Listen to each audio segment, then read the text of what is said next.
some very interesting Xbox news come up, and I think this is really cool, and it just goes to show how well designed the Xbox Series X is. It's one of those things that honestly kind of blows my mind. And so, like I said before, nobody can ever say that the Xbox Series X isn't a extremely well done console, and this just kind of goes and proves that fact. It's unfortunate that we don't see a lot of people and developers take better advantage of the platform itself, but there's no doubt that it is a good platform, and this certainly proves it. And at the end of the day, I do feel like it's something that probably needed to be proved a little bit, because let's just be honest, people never give Microsoft its flowers, and that's something that's been happening for a long time, since they haven't really got their flowers since the Xbox 360 days. But this should definitely maybe change some minds. I want to get into it. Hey everybody, I'm Crap Gamer. This is Crap Gamer Reviews, back with yet another video. Thank you so much for checking it out. I certainly appreciate it. Like, share, subscribe. I would appreciate that as well. It helps out my channel. It means a lot to me personally. If you guys are looking for daily content, I do that. I try to be fun yet informative every single day, and if that's what you're looking for, you found it. And all I ask is a simple like in return.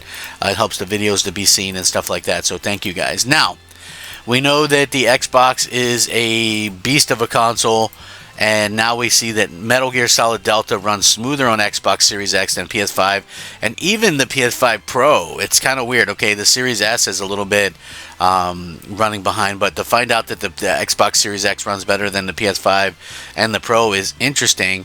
Digital Foundry's Thomas Morgan put the Xbox Series X and the PS5 Pro versions of the game through their paces and found out that the game's performance mode, the Series X generally puts in a smoother performance. I mean, this is probably pretty shocking to some people, but it goes to show why Microsoft probably didn't release a mid-gen upgrade to begin with. The Series X, PS5, and PS5 Pro version have options for quality mode running at 30 FPS and a performance mode which aims for 60. Now, according to Morgan, none of these versions manage to consistently hit 60 in performance, but the entirety of the game. But when the frame rate does dip, it generally tends to be less severe on the Xbox Series X. Morgan points out that the dynamic resolution and performance mode on Series X hits a high point of 1152p, while the PS5, the highest it can hit is 1080p. Likewise, in quality mode, the lowest possible rendering solution on Series X is 1152 compared to 1080p on PS5, suggesting both modes can look fractionally sharper on Microsoft's console. Moving on the frame rate, Morgan compares the swamp section and a later bridge section across the Series X, PS5, and PS5 Pro versions, and notes that the bottom line is that the Series X enjoys a performance lead over both PS5 machines in these areas. The report puts down to area-by-area tweaks in ambient shading and global illumination on Series X, as well as its 12 teraflop power being an existing advantage over the base PS5's 10 teraflops. Drops into the 40 to 50 FPS range are possible in the opening string of areas, but overall Series X does ultimately end up giving VRR displays a higher baseline frame rate to work with by a margin of 5 to 6 frames per second at times. Plus, combined with the wider 40 to 60 VRR range possible on Xbox systems, it positions Series X as the smoothest way to play on these consoles.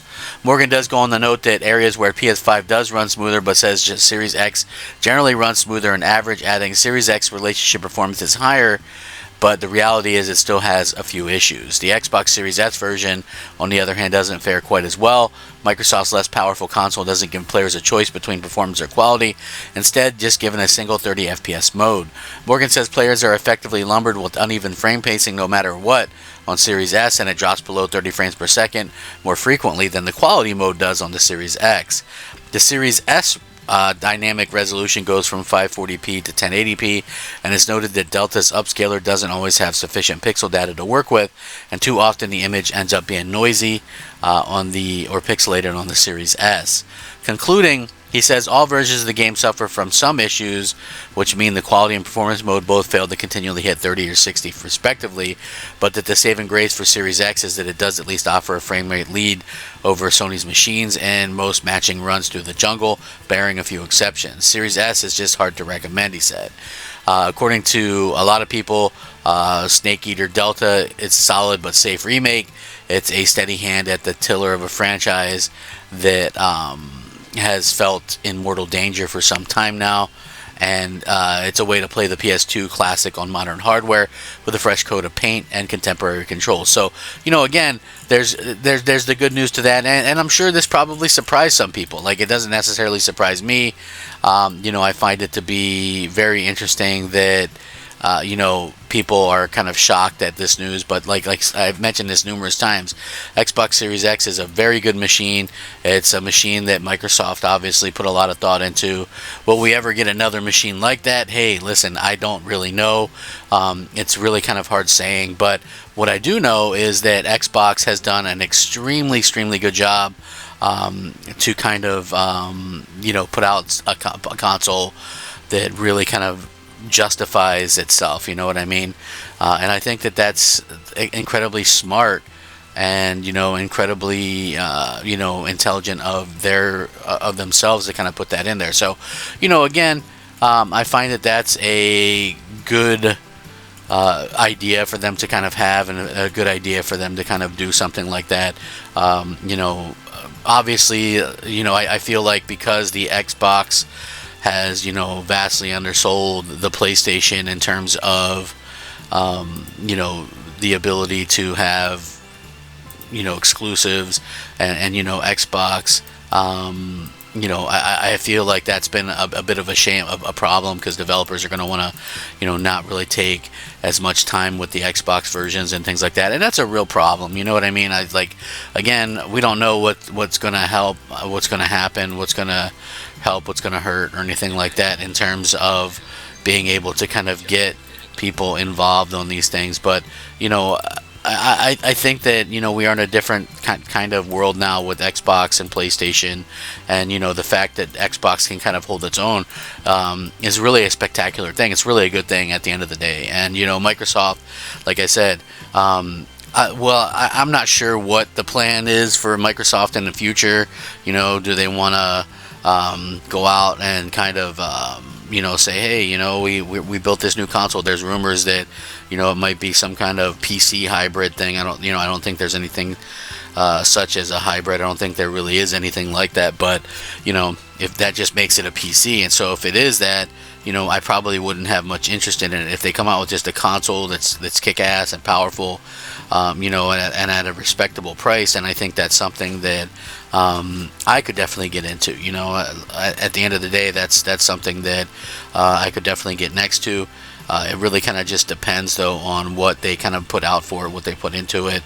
I would love to see, like stuff like that in the future. It's very interesting to see how they're going to be able to kind of go about things in the future with these types of things. Hey, we've got this console, we've got this situation where this platform that actually kind of plays a lot of great games and things like that, and it really kind of comes down to what Microsoft wants to do and how they want to handle things. Like I said, they have the know-how, they have the ability.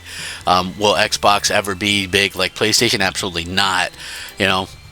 I'm very interested in seeing what they do. I'm interested in seeing what PlayStation does. I mean, there's lots of rumors going over all this stuff. There's lots of things that are kind of happening right now, and we'll have to see if that's something that is reflective in their next hardware, because at the end of the day, when you have like kind of a fan base, and they have lots of people, myself included, that have hundreds of games, maybe even thousands of games.